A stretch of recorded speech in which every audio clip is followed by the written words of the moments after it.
The velvet box feels too light in my hand. My breath catches, a sharp, painful thing. It's an old box, navy blue, the silk lining worn thin in places, imprinted with the shape of what it's supposed to hold. What it's held for 3 generations. My fingers tremble as I lift the lid. Empty.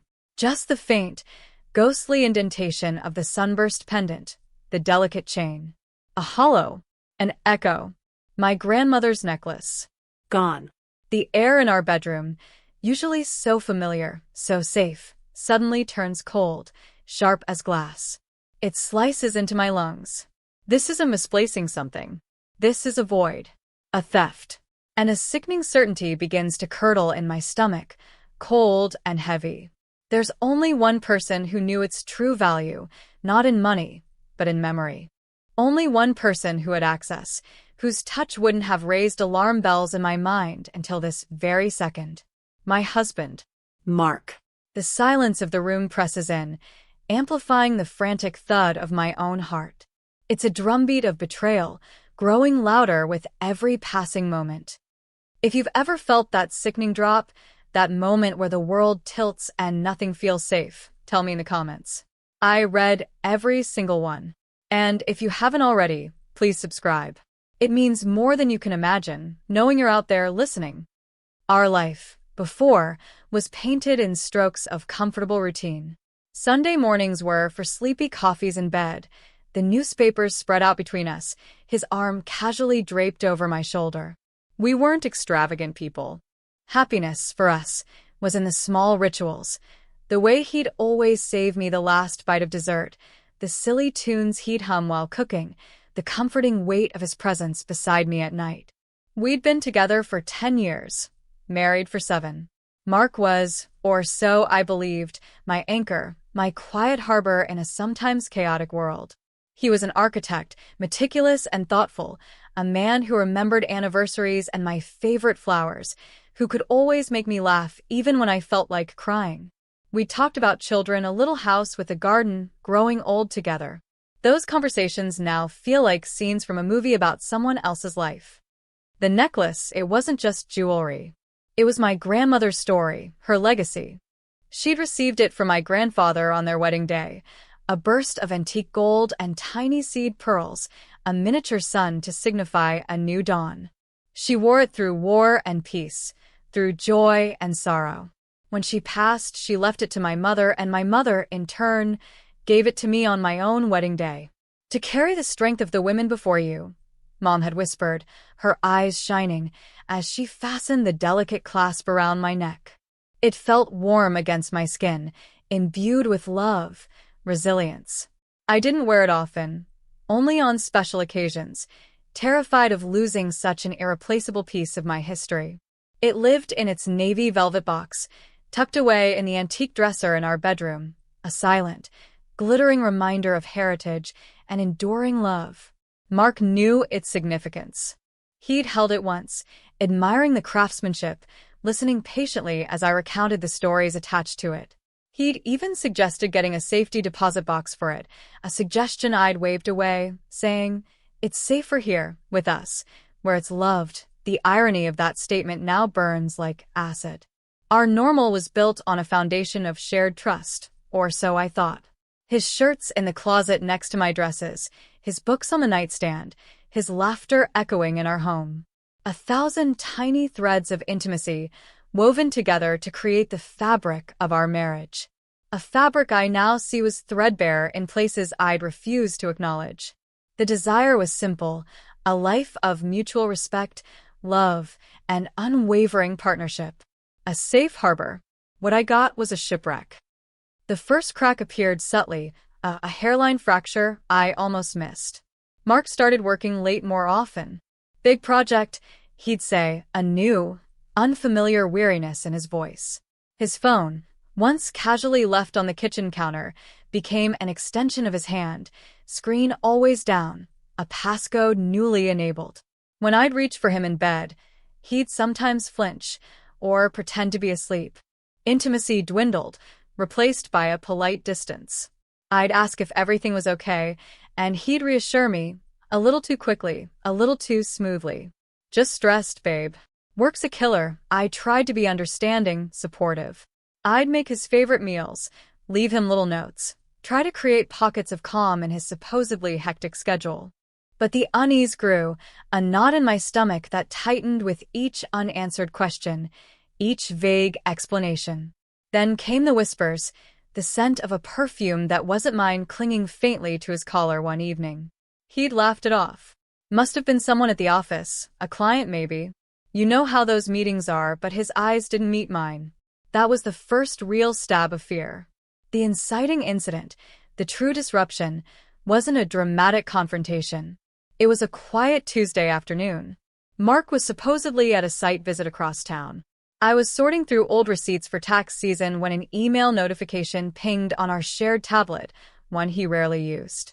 An email not for him, but clearly linked to an account he'd set up. A hotel confirmation. A boutique hotel, downtown, for 2 nights. Starting that very evening. My name wasn't on the reservation. A cold dread washed over me. This wasn't a work trip. This was something else. Something clandestine. My hands shook as I clicked on his calendar, a shared one we barely maintained but he sometimes used for important meetings. Blocked out. Client dinner and overnight strategy session. The lie was so blatant, so insulting. The world tilted. The air left my lungs. It was the digital equivalent of walking in on them. The careful construction of our life, our trust, shattered into a million pieces. The affair wasn't a suspicion anymore. It was a brutal fact, laid out in sterile, digital print. The initial hours after seeing that email are a blur of numb disbelief. I remember pacing the living room, the hotel confirmation burning a hole in my mind. My first instinct was to call him, to scream, to demand an explanation. But what could he say? The evidence was irrefutable. I felt a desperate need to understand, to somehow rewind time to when our life felt solid.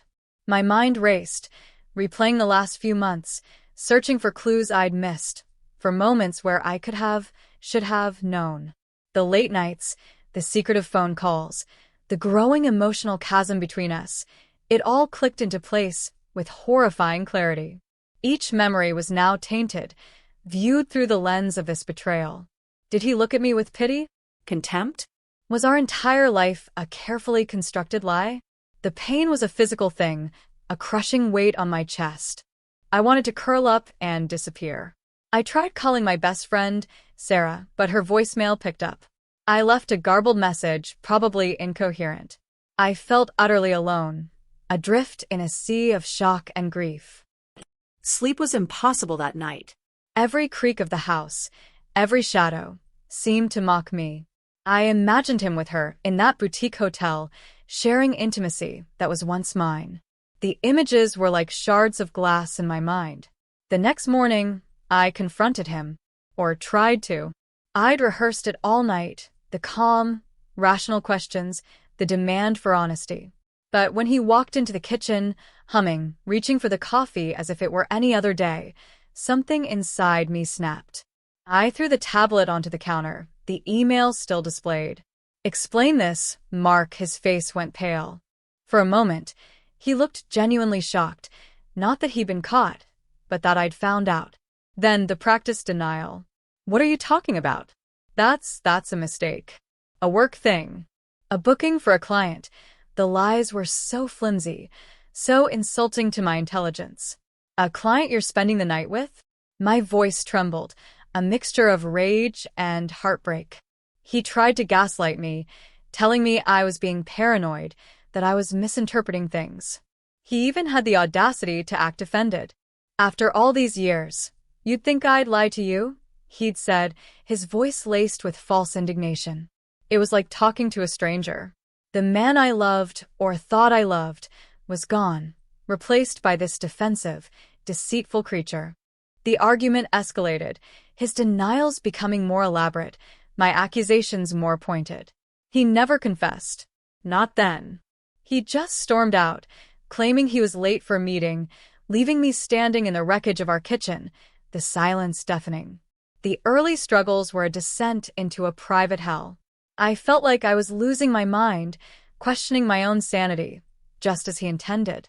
Was I overreacting? Was there some bizarre, innocent explanation I was too emotional to see? But the cold, hard proof of the hotel booking was undeniable. The days that followed were a torment of uncertainty and suspicion. The challenges began to rise, each one a heavier stone pressing down on me. Mark's behavior shifted from denial to a cold, distant anger.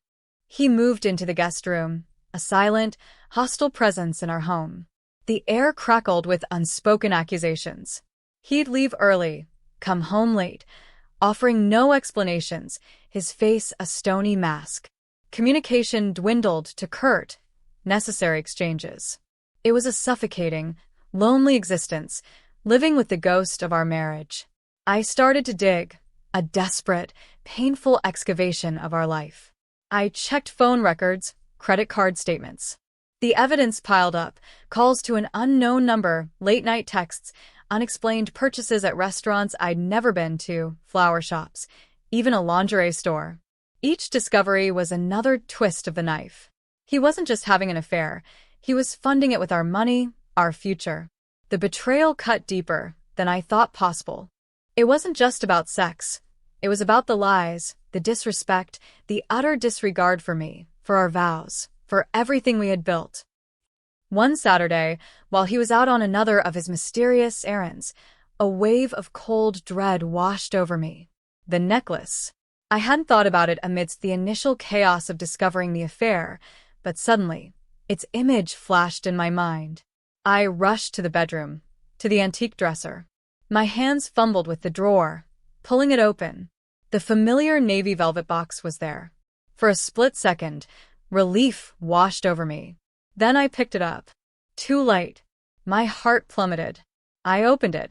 Empty. The silk lining stared back at me, a vacant accusation. It wasn't just missing. It was gone. A frantic, useless search ensued. I tore the room apart, looking in every drawer, every box, under the bed, in the closet, my panic escalating with every empty space. But I knew. Deep down, I already knew. This wasn't a misplacement. This was a deliberate act.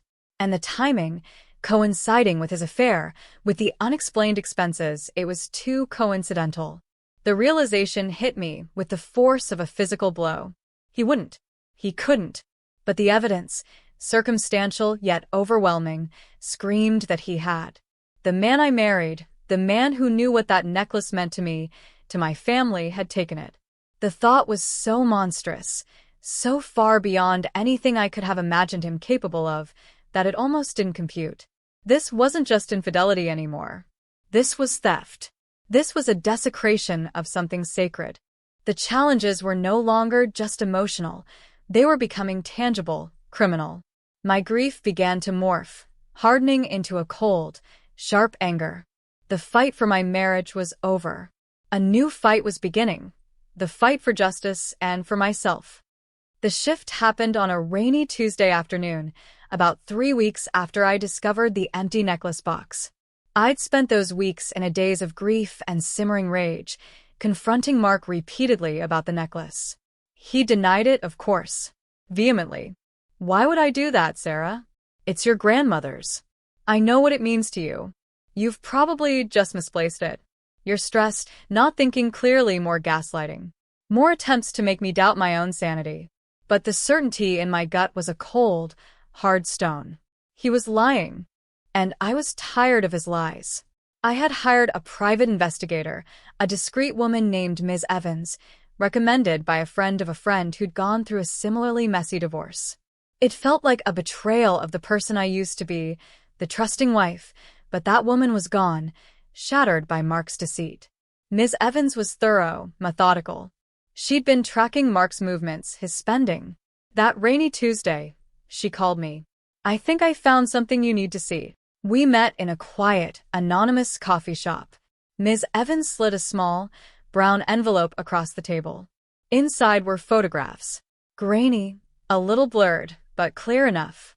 Mark, exiting a high-end pawn shop downtown, the kind that dealt in antiques and estate jewelry. He was alone. The date stamp on the photo was 2 days after I'd found the hotel reservation, a week before I discovered the necklace was missing. My breath hitched.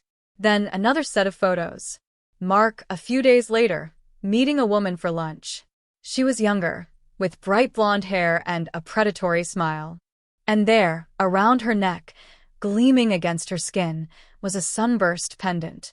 My grandmother's necklace. Or one so identical it made no difference. The sight of it on her, this stranger who had helped destroy my marriage, was a visceral shock. It wasn't just that he'd stolen it, sold it. He'd given it, or its value, its essence, to her. A trophy. A symbol of his conquest, bought with my heritage, my pain. That was the midpoint.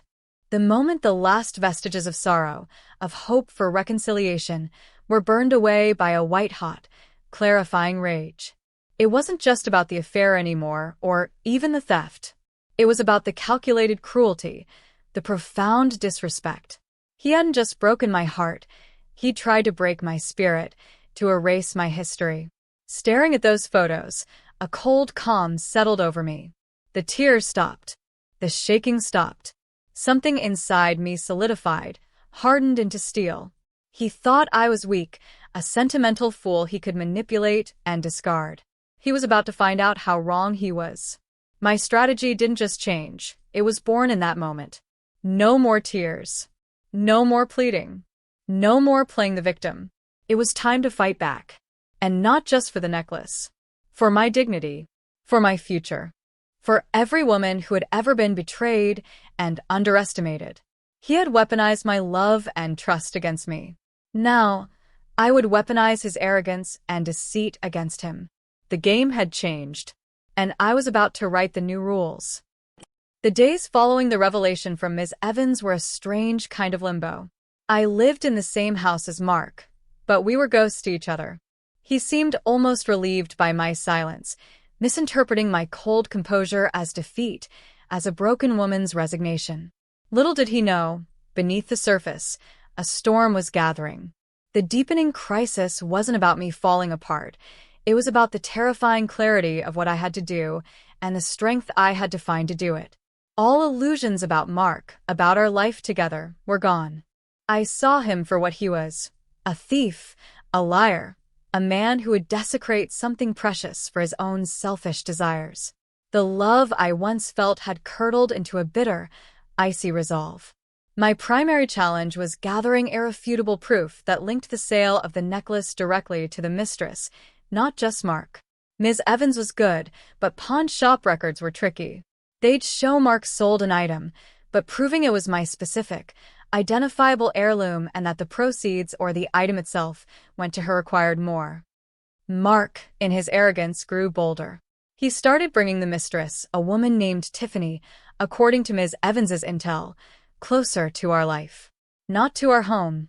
Not yet, but I'd hear him on the phone with her, his voice softer, more indulgent than it ever was with me anymore. He'd mention her name in feigned casualness. Tiffany thinks, or I was telling Tiffany, as if to normalize her presence in his life, to rub salt in my wounds. He likely thought I was too shattered to react, too mired in my grief. He underestimated me profoundly. He saw my quietness as surrender. It was, in fact, the quiet before a meticulously planned offensive. The crisis deepened as I realized the legal complexities. Proving theft by a spouse, especially of an item he had access to, was one thing. Proving the mistress knowingly received stolen property was another. I spent hours online, researching legal precedents, talking in hushed tones to a lawyer Sarah had found for me, a sharp, no-nonsense woman named Ms. Albright. She warned me it would be difficult. She said, is a tough hill to climb without concrete evidence. She knew it was stolen. The world felt gray and hostile. Friends, those who knew, offered sympathy, but few understood the cold fury that was now my constant companion. Some even suggested I should just let it go, move on, focus on the divorce. He's not worth it, they'd say. But it wasn't about him being worth it, it was about the principle. It was about the violation.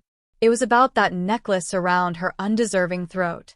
The thought of her wearing it, flaunting it, a symbol of my stolen heritage and his betrayal, fueled my determination. All seemed lost in terms of salvaging anything from the wreckage of my marriage. The man I loved was a fiction. Our shared history felt like a lie. The home we built together felt like a crime scene. But I wasn't lost. I was being forged in this fire. The crisis wasn't that I was falling apart. It was that I was becoming someone new, someone colder, harder, more determined than I ever thought possible.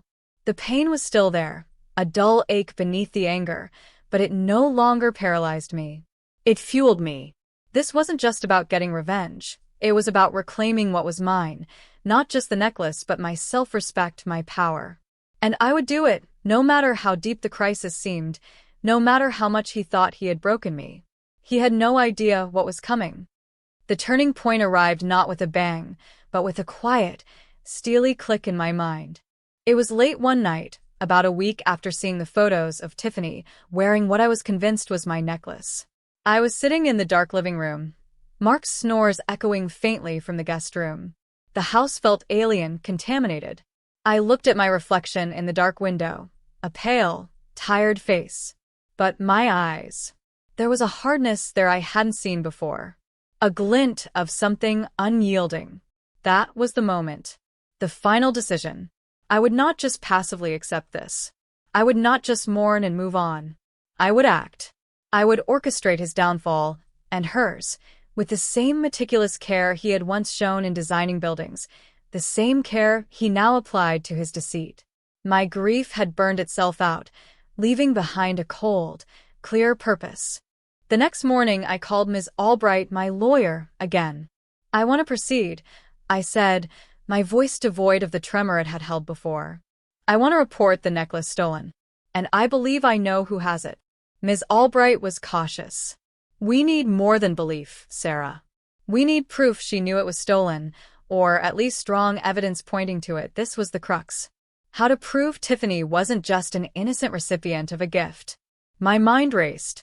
Mark was an architect, obsessed with details, with records. He was also arrogant. He probably thought he was too smart to get caught. What if he'd been careless? What if she had been? Ms. Evans, the PI, had already established Tiffany's routines, her social media presence. Tiffany, it turned out, was an influencer, or aspired to be. Her Instagram feed was a curated collection of a life she clearly couldn't afford on her own, filled with designer knockoffs, aspirational selfies, and thinly veiled boasts. And there, in a post from 2 weeks ago, captioned, "Feeling like royalty sparkles thanks to my amazing man for this incredible vintage piece. #blessed, #loved, #vintage jewelry," was the necklace. My necklace.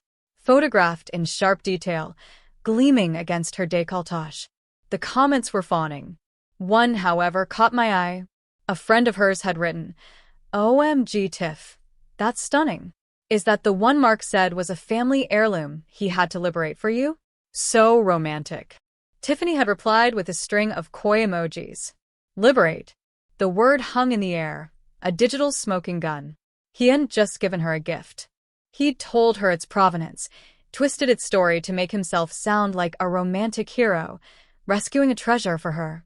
And she'd flaunted it, documented his words, his admission. She knew. Or, at the very least, she knew it was obtained under questionable, dramatic circumstances, far from a simple purchase. I screenshot everything immediately, my heart pounding. This was it. This was the leverage. I forwarded it all to Ms. Albright and Ms. Evans. Ms. Albright called back within the hour. "This changes things," she said, a new note of excitement in her voice. This comment, her reply, it suggests she was aware of its unique, possibly contentious origin. It's not ironclad proof she knew it was stolen from you, but it's enough to get the police interested, especially combined with your testimony and Mr. Evans's findings about the pawn shop. The plan began to form, cold and precise. First, a formal police report for the theft of the heirloom necklace, detailing its unique characteristics, its value, both monetary and sentimental, and my suspicion of Mark. Then, armed with that report and Tiffany's incriminating social media post, we would approach the police about Tiffany's possession of stolen property. The beauty of it was that Mark, in his attempt to impress his mistress, had inadvertently implicated her. He had handed me the very tools I needed. There was a grim satisfaction in that. My determination was absolute. No more tears. No more second-guessing. Just a straight, unwavering line towards justice. He thought he had taken everything from me. He had no idea I was about to take something far more valuable from him. His smug confidence, his freedom from consequences, and the complicit silence of his lover. The turning point wasn't just a decision, it was a declaration of war. And I was armed. The climax began to unfold on a crisp Friday morning. The police had taken my report seriously, especially after Ms. Albright presented Tiffany's social media posts and Ms. Evans's timeline of Mark's visit to the pawn shop. Detective Miller, a tired-looking man with surprisingly sharp eyes, had been assigned the case. He'd interviewed me at length, his expression unreadable. He'd also, I later learned, paid a visit to the pawn shop Mark had frequented. The owner, initially uncooperative, became much more forthcoming when faced with the possibility of being implicated in trafficking stolen goods. He confirmed selling a sunburst-style antique necklace to a regular client, a dealer who specialized in vintage pieces, but he also remembered Mark, the seller, mentioning it was a family piece he needed to liquidate quickly for personal reasons. The chain of evidence was strengthening. The plan was for the police to approach Tiffany at her workplace, a trendy boutique where she worked part-time, a job that clearly didn't fund her Instagram lifestyle. Ms. Albright had advised this would be public enough to be humiliating, but private enough not to cause a major scene that could jeopardize the investigation. I wasn't supposed to be there. Ms. Albright had insisted. But Ms. Evans, ever resourceful, had a contact, a security guard in an adjacent building with a clear view of the boutique's entrance. She arranged for me to watch from a discreet office window. I needed to see it.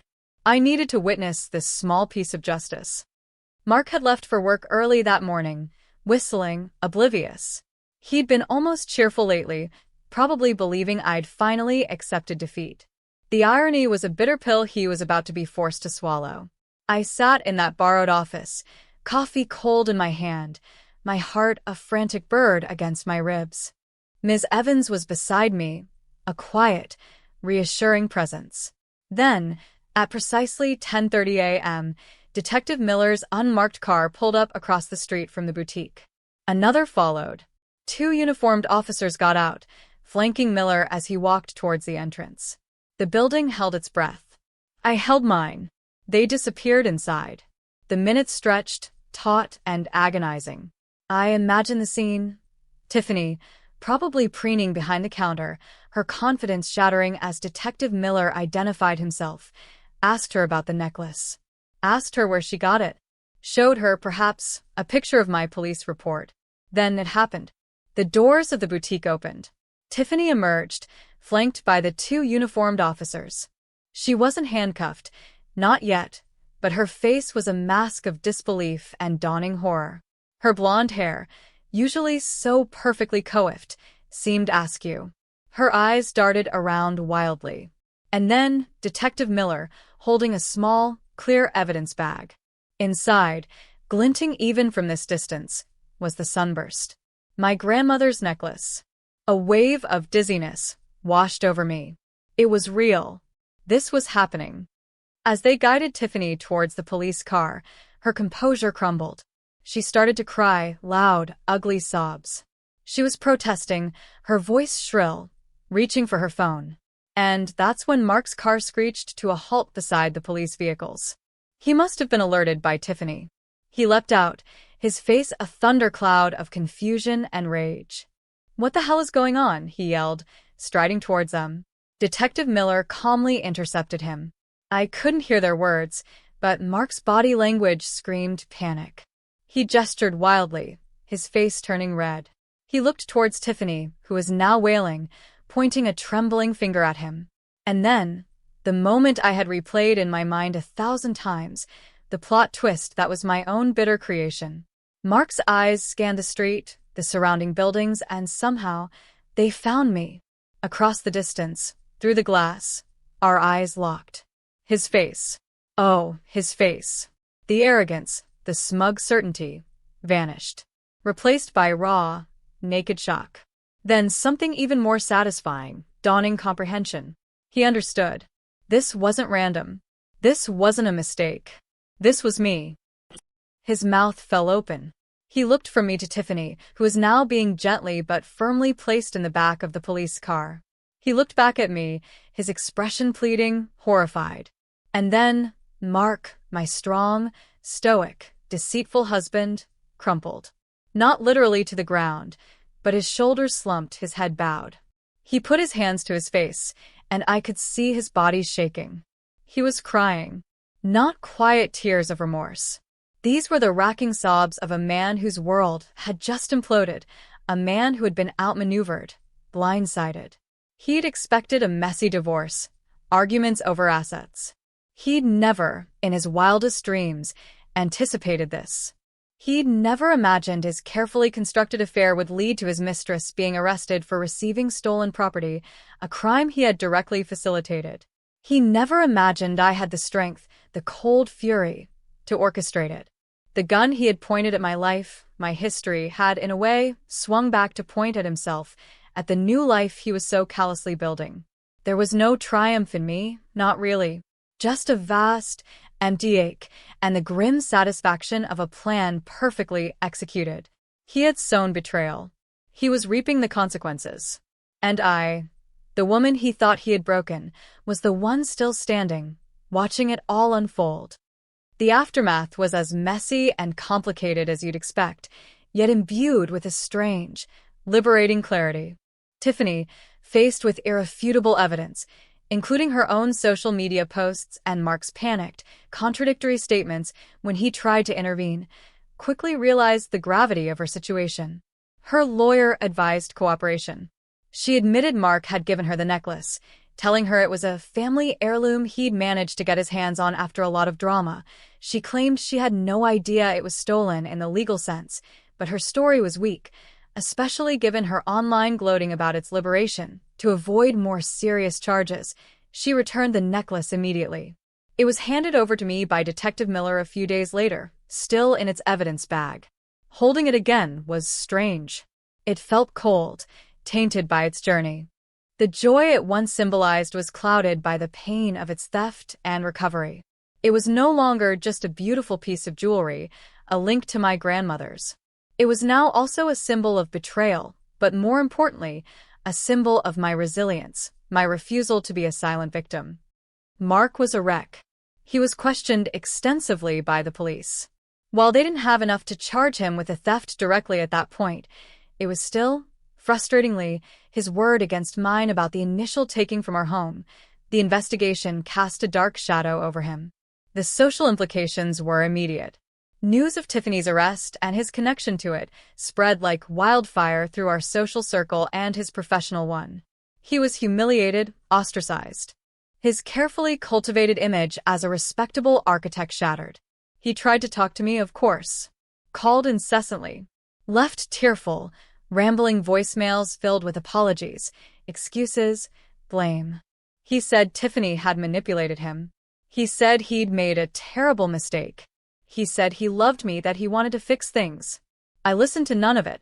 His tears meant nothing to me now except as confirmation of his own self-pity, his shock at being held accountable. The man crying on my voicemail wasn't crying for me, or for us. He was crying for himself. The divorce proceedings were swift. Ms. Albright was a shark. Armed with the police investigation into the necklace, Mark's blatant infidelity, and his clear attempts to hide assets, which Ms. Evans had also uncovered, she ensured I received a settlement that was more than fair. It wasn't about the money. It was about principle. He had tried to take from me, to diminish me. The settlement was a tangible acknowledgement of the damage he had inflicted. We sold the house. Walking out of it for the last time was bittersweet. It held so many memories, both good and shattered. But closing that door was also closing a chapter, a painful one, but one that had ultimately forged me into someone stronger. I found a small apartment in a different part of town, filled it with light and things that brought me joy. I started therapy, working through the layers of grief, anger, and betrayal. It wasn't easy. There were days when the weight of it all felt unbearable. But I kept going.